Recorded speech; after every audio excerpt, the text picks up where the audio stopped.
પાટણના વાહેદપુરા ગામે તળાવ ફાટવાની ઘટના બાદ પૂરનું પાણી અચાનક ગામમાં ઘૂસી ગયું, જેના કારણે અનેક ઘર એ પાણીમાં ગરકાવ છે, જેને લઈ અને લોકો ભારે હાલાકીનો સામનો કરે છે। ઘરોમાં પાણી ઘૂસી જવાથી અનેક લોકો અંદર જ ફસાઈ ગયા। જો કે ત્વરિત કાર્યવાહી કરી અને અસરગ્રસ્ત પરિવારોને તાત્કાલિક નજીકની શાળામાં શિફ્ટ કરવામાં આવ્યા છે, પરંતુ હજુ પણ સમયસર મદદ ન પહોંચવાના કારણે ગ્રામજનોની હાલત અત્યંત કફોડી બની ચૂકી છે।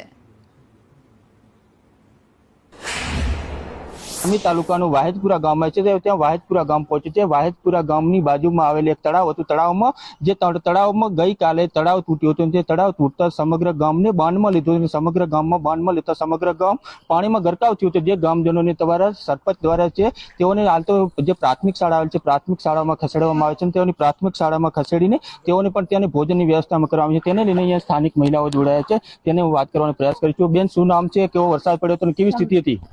બેન છે મારું નામ। અને વરસાદ બહુ પડ્યો છે, અમારા ઘરમાં પાણી ઘૂસી ગયા છે, ગોદડા ને બધું પલળી ગયું છે, લાકડા બાકડાની વ્યવસ્થા નહીં, ખાવા પીવાની વ્યવસ્થા નહીં, બાજરો બધો પલળી ગયો છે। અમારી માંગણી સહાય મળે અમને, અમારા ગટર મુકાબી છે, ના પાણી નો હોય ગટર મુકાબી પાણીની સહાયતા। બહુ વરસાદ વરસ્યો છે અમારા ગામમાં અને ગામનો તળાવ તૂટ્યો છે।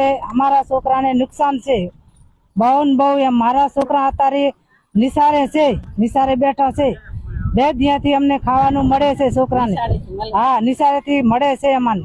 અમારી વિનંતી એવી છે કે અમને છોકરાને કાંક સહાય મળવી પડે। અમારા છોકરા ભૂસાન તરસા બેઠા 4 દિયાથી। વિષ્ણુ ઠાકોર, સંદેશ ન્યૂઝ।